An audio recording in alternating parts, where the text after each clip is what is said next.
So hello everyone. तो आज की इस वीडियो में अपन पी वाई क्यू एनालिसिस करने वाले हैं पॉलिटी के। ठीक है।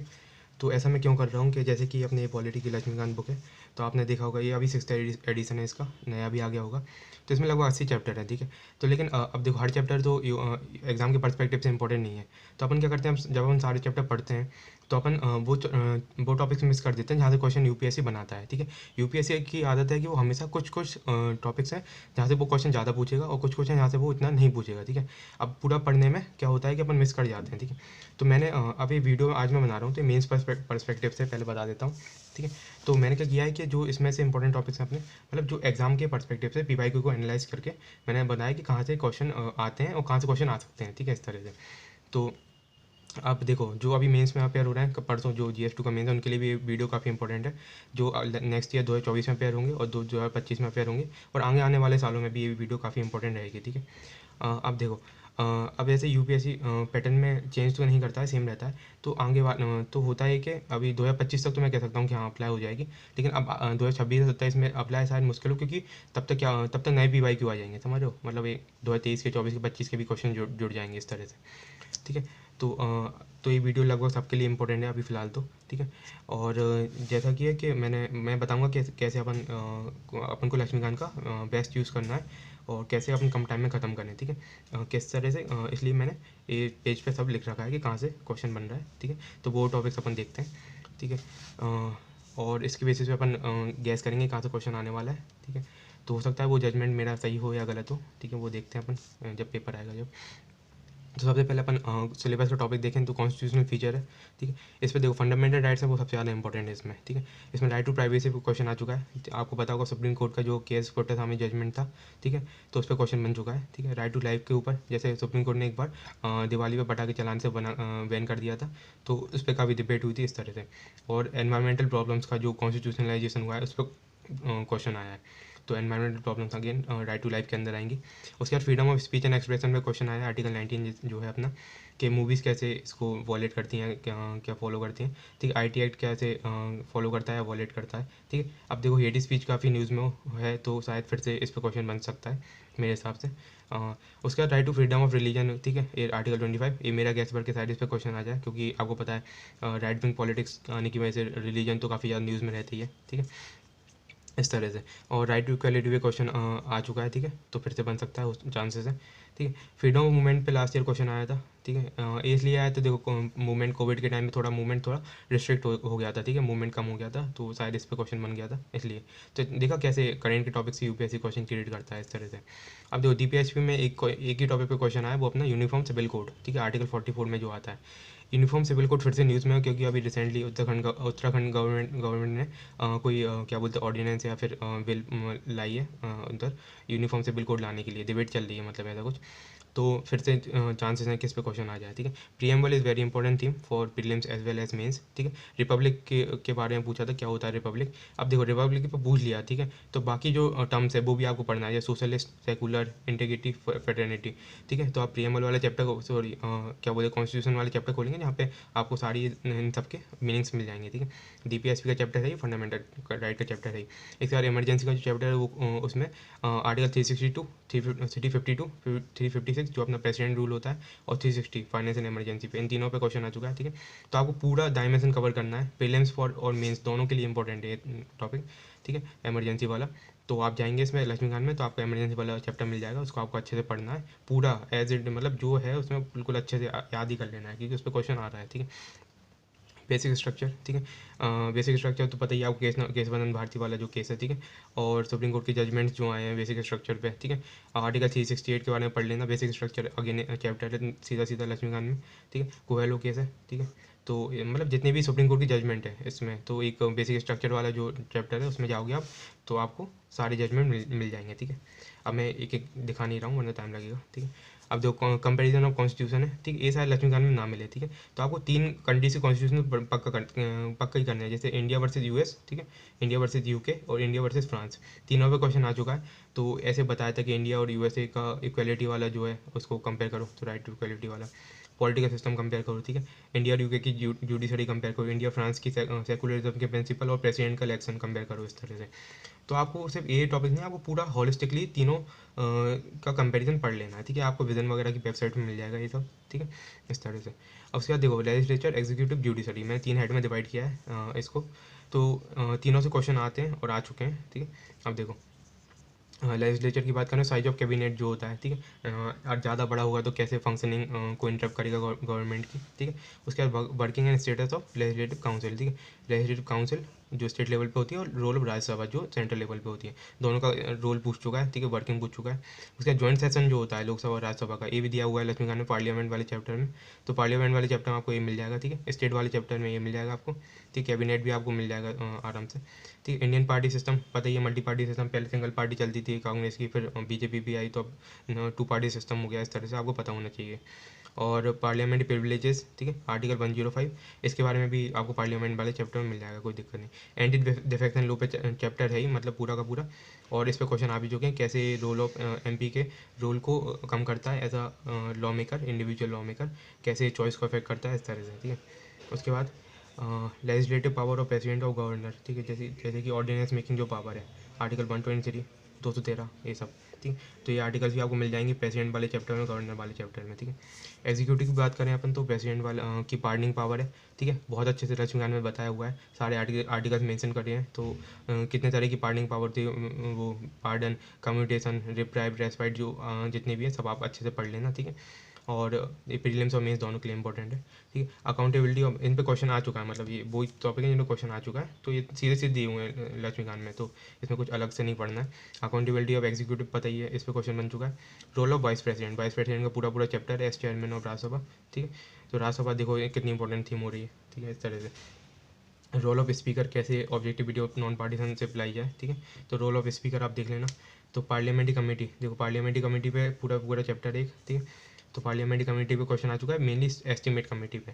तो अब अगर एस्टिमेट कमेटी पे क्वेश्चन आ चुका है तो पब्लिक अकाउंट कमेटी भी इंपॉर्टेंट हो जाती है, पब्लिक अंडरटेकिंग वाली कमेटी भी इंपॉर्टेंट हो जाती है, डिपार्टमेंट रिलेटेड स्टैंडिंग कमेटी पे क्वेश्चन आ चुका है, ठीक है, देयर वर्किंग एंड स्ट्रक्चर पे क्वेश्चन आ चुका है। तो इस तरह से तो इससे मतलब फिर एक कमेटी पे क्वेश्चन आया तो बाकी 2 भी इंपॉर्टेंट हो गई, इस तरह से आपको सोचना है, ठीक है। और ये अपना ऑर्डिनेंस मेकिंग पावर, देखो ऑर्डिनेंस जो अपनी ऑर्डिनेंस मेकिंग पावर है वो सिर्फ गवर्नर की पूछी थी, लेकिन अब देखो गवर्नर की पूछी तो प्रेसिडेंट की भी पूछ सकते हैं, ये मैंने सोचा इस तरह। आपको भी इस तरह सोचना है कि हाँ कितना जा सकता है यूपीएससी उस हिसाब से, ठीक है, ठीक है। अब जुडिशरी की बात करें, representation of women in judiciary, कैसे वुमेन को रिप्रेजेंट करके कैसे, तो ये तो डायरेक्ट टॉपिक मिलेगा नहीं, तो ये करंट अफेयर है, आपको विधन की वेबसाइट में मिल जाएगा, रजिस्ट्री की वेबसाइट में मिल जाएगा। उसके बाद judicial review, judicial activism, judicial supremacy, judicial overreach, ये सब आपको पढ़ना है। जुडिशल रिव्यू पे क्वेश्चन आ चुका है, ठीक है। और कैसे ये अफेक्ट करता है सेपरेशन ऑफ पावर को, पीआईएल वगैरह जो दाखिल होती हैं, ठीक, कैसे जुडिशरी ओवररीच करता है अपनी पावर को लेजिस्लेटिव और एग्जीक्यूटिव को के डिसीजन को ओवरकम करने के लिए, इस तरह से। तो ये तो काफ़ी इंपॉर्टेंट है, ठीक है। और ये आप बुक में मिल जाएंगे आपको लक्ष्मीकांत में, लेकिन इनके एग्जांपल्स आप न्यूज़पेपर वगैरह से कलेक्ट करना है, या आपको मेन 65 या मंथली मैगजीन से मिल जाएंगे, ठीक है। उसके बाद 4 जज के जो केस है, फर्स्ट जज केस, सेकंड जज केस, थर्ड जज और फोर्थ जज केस। तो अकेला से फोर्थ जज केस पूछा था, जिसमें अपना नेशनल जुडिशल अपॉइंटमेंट कमेटी को अबॉलिश किया था सुप्रीम कोर्ट ने, लेकिन बाकी 3 जज केस भी इंपॉर्टेंट हो जाते हैं। तो ये तीनों चारों आपको मिल जाएंगे लक्ष्मीकांत में। अब strict separation of power and system of check and balances, ठीक है। तो ये अच्छा टॉपिक है, ये पूरा मेन स्पेसिफिक टॉपिक है, तो इसको आप गूगल पे सर्च कर लेना और आराम से आपको इस पर कंटेंट गैदर कर लेना, और ठीक है, तो आराम से आप इसको प्रिपेयर कर सकते हैं, कोई अलग नहीं है। और बाकी एनसीईआरटी में 11th क्लास की एनसीईआरटी में भी दिया हुआ है, 11th 12th की में, इस तरह से, ठीक है। अब देखो इलेक्शन काफ़ी इंपॉर्टेंट थीम है, ठीक, इलेक्शन और रिप्रेजेंटेशन ऑफ पीपल एक्ट, ये सिर्फ मेंस का टॉपिक है, ठीक है। तो ये प्री स्पेसिफिक नहीं है, ये सिर्फ मेंस में आएगा। Election of commission of India का रोल, ठीक है। तो इनका स्ट्रक्चर और अपॉइंटमेंट पूछ सकता है, ठीक है। क्यों पूछ सकता है, क्योंकि अपॉइंटमेंट के अभी सुप्रीम कोर्ट ने एक जजमेंट दिया था कि जो तो गवर्नमेंट क्या करती है कि उन्हीं इलेक्शन कमिश्नर को अपॉइंट करती है जिनकी एज होने वाली होती है, तो जल्दी रिटायर हो जाते हैं और फिर हाल ही चेंज हो जाता है इलेक्शन कमिश्नर, तो उनको थोड़ा परमानेंट थोड़ा लंबा टाइम देना चाहिए सर्विंग के लिए, इस तरह से डिबेट चल रही थी, तो उनके अपॉइंटमेंट पे क्वेश्चन आ सकता है मेरे हिसाब से। इलेक्टोरल रिफॉर्म्स पूछे जा चुके हैं, ठीक है, 2016 के रिफॉर्म्स पूछे थे, तो अपन को 2010 के भी करने, 1996 के रिफॉर्म्स हैं वो भी करने, तो ये भी लक्ष्मीकांत में दिए हुए हैं। अब साइमल्टेनियस इलेक्शन पे डिबेट चलती है कि कैसे अपन एक साथ लोकसभा और स्टेट लेजिस्लेटिव असेंबली के इलेक्शन करा सकते हैं, जिससे कि अपना पैसा बचे, क्योंकि आपको पता है कि हज़ारों करोड़ों खर्च होता है इलेक्शन कराने में, तो इस पर डिबेट चलती रहती है, क्या इम्प्लीकेशन होंगे, तो ये आपको पता होना चाहिए। उसके बाद challenges to election commission of India, क्या चैलेंजेस हैं, ठीक है, कैसे ये लोगों के विश्वास को जीत सकता है, कैसे डेमोक्रेसी को और इम्प्रूव कर सकता है। तो इस तरह से आपको, ठीक है, तो इस तरह से आपको, ये बहुत जनरल सा कंटेंट है, कोई नहीं, आप 2-4 पॉइंट 5 पॉइंट प्रिपेयर करके रखो इन सबके, ठीक है। Disqualification on grounds of corrupt practices, ठीक है, ये आरबीआई के क्वेश्चन है। करप्शन के बेसिस पे डिस्क्वालिफिकेशन, ठीक है। Declaration of election as void, ठीक है, अभी आपको पता है कि राहुल गांधी का जो इलेक्शन था शायद उस पर कुछ उनको कुछ ने कुछ स्पीच दे दी थी, उसकी वजह से इनका इलेक्शन कुछ वॉइड वॉइड कुछ कर दिया था, नहीं उनको मतलब रिमूव कर दिया था एज एम पी। तो इस तरह से डिस्क्वालीफाई हो गए थे वो अभी। तो कैसे मतलब समझ रहे हो, तो ये न्यूज़ में आ गया, तो इस तरह से इस पर क्वेश्चन बन सकता है। तो अब ठीक है, अब डिस्क्वालीफाई होने के बाद क्या रेमेडीज अवेलेबल हैं, ठीक है, और कैसे अपन इस प्रोसीजर को सिंप्लीफाई कर सकते हैं, क्योंकि एमपी से एक बार डिस्क्वालीफाई हो गए तो काफ़ी दिक्कत आती है वापस आने में। तो इस तरह से, ठीक है। तो ये अपना इलेक्शन कमीशन ऑफ इंडिया का इलेक्शन की बात हो गई। अब फेडरलिज्म एक काफ़ी इंपॉर्टेंट टॉपिक है। Federalism is the division of power between centre and state, ठीक है, और क्या क्या इशूज़ हैं इससे रिलेटेड, ठीक है। तो प्रिंसिपल ऑफ फेडरल सुप्रीमेसी के पे क्वेश्चन, मतलब फेडरल सुप्रीमेसी और हारमोनियस कंस्ट्रक्शन, इस पर क्वेश्चन बन चुका है, ठीक है, ठीक है। तो ये क्या टर्म्स होते हैं, ये आप गूगल करके देखो, सर्च करो, इस पर कंटेंट गैदर करो क्या होते हैं, ठीक है। फेडरल सुप्रीमेसी बताया कि वो सेंट्रल को ज़्यादा सुप्रीम बनाए एज कम्पेयर टू स्टेट्स, इस तरह से, ठीक है। हारमोनियस कंस्ट्रक्शन मतलब हारमोनी में रहना सेंटर और स्टेट का, इस तरह से ये हो गया। और उसके बाद स्टेट के जो इशूज़ हैं, सेंटर स्टेट के नहीं, इसके बाद sorry, finance commission is very important. 13, 14, 15 लगातार ही पूछ चुका है तीनों फाइनेंस कमीशन, ठीक है। तो इनके टर्म्स ऑफ रेफरेंस आपको पता होनी चाहिए, क्या इनका ऑब्जेक्टिव है और कैसे कॉन्स्टिट्यूट होते हैं। कॉन्स्टिट्यूट होने के लिए आर्टिकल वगैरह वो आपको लक्ष्मीकांत से देख लेने, ठीक है। इनके टर्म्स ऑफ रेफरेंस हर साल हर 5 साल में जो आते हैं तो वो आपको याद होने चाहिए पूरे। इकोनॉमी के परस्पेक्टिव से भी काफ़ी इंपॉर्टेंट हो जाते हैं। उसके बाद स्टेट्स की बात करें तो आर्टिकल 371, तो 370 अपना कश्मीर वाला है, वो तो अब हट गया है। 371 में अपने नॉर्थ ईस्ट के स्टेट ज़्यादा आते हैं, तो उनका इशू देख लेना, उस पर क्वेश्चन आ गया है एक बार। और स्ट्रॉन्ग सेंटर और सेंट्रलाइजिंग टेंडेंसी है, जो सेंटर चाहता है कि सारी पावर उसके पास हो, तो उस पर भी क्वेश्चन बन चुका है कि क्या अपने कॉन्स्टिट्यूशन में ज़्यादा सेंट्रलाइजिंग टेंडेंसी है, इस तरह से। तो ये फेडरलिज्म के अगेंस्ट जाता है, फेडरलिज्म के, ठीक है। उसके बाद कैसे अपन गवर्नेंस लेवल को इम्प्रूव कर सकते हैं स्टेट लेवल पे, ठीक है। और अब देखो स्टेट के बीच में लड़ाई चलती है, इंटर स्टेट वाटर डिस्प्यूट हो गया, ठीक है, लैंड डिस्प्यूट हो गया। वाटर डिस्प्यूट पे क्वेश्चन आ चुका है, लैंड पे आ सकता है, ठीक है। तो लैंड जैसे अपना बेलगांव हो गया, काफ़ी ज़्यादा न्यूज़ में चल रहा है। उसके बाद वाटर अपना कावेरी नदी पर लड़ाई चलती रहती है, इस तरह से, ठीक है। इन पे क्वेश्चन, अब जो यूनियन टेरिटरी पे भी सेम इशूज चलते रहते हैं, जैसे कि अपना दिल्ली, पता ही है 69 कॉन्स्टिट्यूशन अमेंडमेंट पे क्वेश्चन बन चुका है। सुप्रीम कोर्ट ने जो जजमेंट दिए हैं और गवर्नमेंट नोटिफिकेशन ऑर्डिनेंस आए हैं related to union territory of Delhi, ठीक है। तो सेंटर और दिल्ली के बीच में लड़ाई चलती रहती है। दिल्ली में भी जो अपना सीएम वर्सेस लेफ्टिनेंट जो भी गवर्नर है वहाँ का, उनके बीच में लड़ाई चलती रहती है, पता नहीं क्या। तो ये समझ लो, ये फेडरलिज्म के इशूज़ हैं कि अभी भी अपना स्मूथ फंक्शनिंग नहीं है फेडरलिज्म में अपने। तो ठीक है, अब लोकल गवर्नेंस की बात करें कि 73rd और 74th कॉन्स्टिट्यूशन अमेंडमेंट अपन लाए थे, ताकि अपन पावर दे सके पंचायत को और अर्बन जो नगर पालिका और नगर निगम वगैरह होते हैं। तो उसमें भी कहीं काफ़ी इशूज़ हैं, जैसे थ्री ऐप आपने सुना होगा, फंक्शंस, फंक्शनैलिटी और फंक्शनलिटीज, ऐसे करके अब ये मूव करे फंक्शनैलिटी की तरफ, ठीक है। तो क्या इसमें चैलेंजेस आ रहे हैं, कैसे उनको ओवरकम किया जाए, ठीक है। जब भी चैलेंजेस आप लिखते हैं तो आपको ओवरकम देखना है कि कैसे ओवरकम कर सकते हैं अपन उनको। और इसमें जो अपने reservation of seats for women किया है लोकल लेवल पे, तो क्या इनके इम्पैक्ट हैं, ठीक है। अब जो वुमेन पे आ चुका है तो लोकल लोअर कास्ट को भी रिजर्वेशन दिया है, तो उस पर उसके क्या इम्पैक्ट्स हैं, कैसे उनकी पोजीशन इंप्रूव हुई है, इस तरह से, ठीक है। क्या इनके सोर्सेज ऑफ फंडिंग है पंचायत के, कैसे कहाँ से पैसा आता है पंचायत के साथ, एक तो ग्रांट्स वगैरह के फॉर्म में मिलता है, ठीक है। और उसके बाद और कैसे कलेक्ट कर सकते हैं जो भी अपने 9th और 10th शेड्यूल में दिया हुआ है, ठीक है, उस तरह से। और challenges in Panchayati Raj institution, ठीक है, क्या चैलेंजेस हैं, कैसे अपन इसको इम्प्रूव कर सकते हैं, ये भी क्वेश्चन है, ठीक है। इस तरह से क्वेश्चन बने हुए हैं। अब देखो फेडरलिज्म में 2-3 तरह के फेडरलिज्म होते हैं, कोऑपरेटिव फेडरलिज्म, कॉम्पिटिटिव, कन्फ्रंटेशन, ठीक है। कन्फ्रंटेशन भी सेंटर और स्टेट के बीच में, स्टेट और स्टेट के बीच में, तो इस तरह से। तो कोऑपरेटिव फेडरलिज्म पे क्वेश्चन बन चुका है, कॉम्पिटिटिव पे भी, ठीक है। तो कोऑपरेटिव मतलब कि सेंटर स्टेट आप मिलजुल के मतलब थोड़ा काम कर रहे हैं। कॉम्पिटिटिव मतलब स्टेट में कॉम्पिटिशन कराना, जैसे नीति आयोग कोई रिपोर्ट निकाल रही है कि और रैंक कर रही है स्टेट्स को, तो उसे अपन कॉम्पिटिटिव फेडरलिज्म बोलते थे। कन्फेडरेशन तो पता ही है आपको, सेंटर स्टेट जो चलता रहता है लड़ाई वगैरह, और स्टेट स्टेट जैसे इंटर स्टेट बॉर्डर और लैंड डिस्प्यूट जो होते हैं वो। अब देखो कॉन्स्टिट्यूशनल, स्टैट्यूटरी, रेगुलेटरी, कॉन्स्टिट्यूडियल जो बॉडीज़ हैं, लक्ष्मीकांत में ये सारी दी हुई हैं, ठीक है। तो इन पे क्वेश्चन आ चुके हैं काफ़ी। तो आप थोड़ा मेंस के पर्सपेक्टिव से, लक्ष्मीकांत में थोड़ा प्रीलिम्स के पर्सपेक्टिव से ज़्यादा दिए हैं, तो आप मेंस के पर्सपेक्टिव से इनके चैलेंजेस और इनके मतलब वे फॉरवर्ड देख लेना एक बार। तो देखो क्वासी जुडिशियल बॉडी क्या होती है, इस पर तो क्वेश्चन ही आ गया था कि क्या what are quasi judicial bodies, ठीक है। उसमें जो मेन इंपॉर्टेंट है वो ट्रिब्यूनल्स हैं, ठीक है। ट्रिब्यूनल्स को अपन अल्टरनेटिव डिस्प्यूट रिजोल्यूशन का कैसा तरीका, देखो डिस्प्यूट रिजोल्व करने के लिए अपना होते हैं कोर्ट्स, ठीक है। अब अल्टरनेटिव डिस्प्यूट रिजोल्यूशन की अपन बात करें, मतलब कि कोर्ट से हटके अपन क्या तरीका अपना सकते हैं डिस्प्यूट को, लड़ाई को रोकने के लिए, रिजोल्व करने के लिए, इस तरह से। तो ये है। उसके बाद देखो कर्टेलिंग जुरिडिक्शन ऑफ कोर्ट के ट्रिब्यूनल्स बनने से कैसे कोर्ट का जुरिडिक्शन कम हो रहा है, ठीक है। तो इस तरह से ट्रिब्यूनल्स के पूरा एक चैप्टर दिया हुआ है लक्ष्मीकांत में, तो आप देख लेना, उनके आर्टिकल्स देख लेना बहुत अच्छे से, और क्या कितने टाइप्स के होते हैं ये देख लेना, और क्या उनके फंक्शंस होते हैं सब देख लेना। मतलब अगर एक कोई टॉपिक आ गया तो आपको पूरा होलिस्टिकली कवर करना है, आपको उसके बारे में जो भी चीज़ें होती हैं आपको सब पता होना चाहिए, इस तरह से, ठीक है। उसके बाद देखो ठीक कैक में क्वेश्चन आ चुका है, कंट्रोल एंड ऑडिट जनरल जो होता है अपना, तो आर्टिकल 149 के अंदर होता है, ठीक है। पावर इसकी क्या है, ड्यूटीज़ क्या है, इनका रोल क्या है, इनका अपॉइंटमेंट कैसे होता है, क्या चैलेंजेस है और कैसे अपनी बाउंड्रीज ओवर स्टेप करता है, इस तरह से, ठीक है। रोल ऑफ नेशनल कमीशन, ठीक है। अब देखो role of national commission backward class आया था लास्ट ईयर, ठीक है, तो ये काफ़ी इंपॉर्टेंट है। तो रोल और नेशनल कमीशन ऑफ वुमेन भी आ चुका है, ठीक है। इसका कैसे कॉन्स्टिट्यूशनलाइजेशन हुआ है और क्या कैसे वुमेन्स की टैकल प्रॉब्लम को टैकल करता है।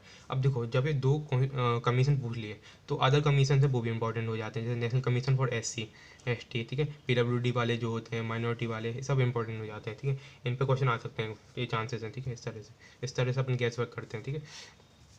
अब देखो अटॉर्नी जनरल पे क्वेश्चन आ चुका है, तो अपन गैस करेंगे हाँ एडवोकेट जनरल पे भी आ सकता है, इस तरह से, ठीक है। उसके बाद नेशनल ह्यूमन राइट कमीशन पे NHRC पे, नेशनल ह्यूमन राइट कमीशन पे 2 बार क्वेश्चन आ चुका है लगभग, ठीक है। तो इनका स्ट्रक्चर पूछा था, चैलेंजेस क्या है और कैसे रेमेडी, क्या रेमेडी है, ठीक है, इस तरह से। और जुडिक्शन ऑफ CBI के ऊपर पता चलता है, डिबेट चलती रहती है कि CBI जो है सेंटर CBI को अपना क्या बोलते हैं पपेट जैसे यूज़ करता है, तो उस पर डिबेट चलती है। तो इनको कोई कंसेंट ऑफ द स्टेट लेना पड़ता है, कोई स्टेट में मतलब क्या बोलते हैं अपना रिसर्च करने के लिए या जो भी जांच करने के लिए, हाँ। तो इस तरह से तो स्टेट का भी परमिशन नहीं देते हैं, तो ये क्या है, lack of cooperative federalism between centre and state. तो इस तरह से अपना चलते रहता है ये सब डिबेट न्यूज़ में।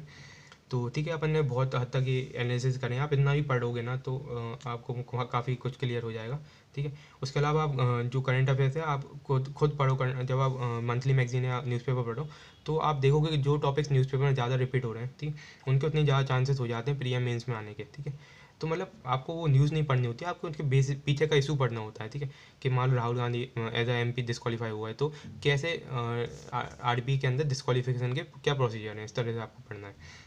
तो ठीक है, तो जब भी आप पढ़ाई करो, मतलब जब भी आप पॉलिटी पढ़ो, तो आप इसको ध्यान में रखो, इस वीडियो को देखो, बार बार देखो, और इसको ध्यान में रखते हुए पढ़ो कि कहाँ से क्वेश्चन ज़्यादा बन रहे हैं, तो उन टॉपिक्स पे ज़्यादा फोकस करो, ठीक है। आप जैसे, ठीक है, और जैसे DPSP है, मतलब कुछ टॉपिक्स हैं DPSP, तो आप है ना अपने आंसर्स के कंक्लूजन में DPSP डाल सकते हो, ठीक है। फंडामेंटल राइट्स अपने इंट्रोडक्शन में डाल सकते हो, तो ये टॉपिक अपने आप में काफ़ी ज़्यादा इंपॉर्टेंट है, ठीक है। प्रीएम्बल हुआ, ठीक है, इमरजेंसी, इन पर क्वेश्चन हमेशा आते रहते हैं ये, और ठीक है, और दुनिया भर के जो 80 चैप्टर हैं वो आपको हर चैप्टर पे इतना ध्यान नहीं देना है, जो जहाँ से क्वेश्चन बन रहा है उस पर ध्यान देना है, ठीक है। तो ये वीडियो आपको देखो और बताओ कैसी लगी आपको ये वीडियो, ठीक है, कमेंट में। और कोई भी डाउट हो एग्जाम से रिलेटेड तो आप हमारा टेलीग्राम चैनल है वो ज्वाइन कीजिए, ठीक है। और बाकी सब्जेक्ट्स पे भी मैंने सेम वीडियोस बना रखी हैं, तो वो मैंने लिंक डिस्क्रिप्शन में डाल दूंगा, ठीक है। और कैसा भी सिंपल से सिंपल डाउट हो आप टेलीग्राम पे पूछ सकते हो, मुझे कनेक्ट कर सकते हो, मैं अपनी लिंक डाल दूंगा टेलीग्राम की, ठीक है।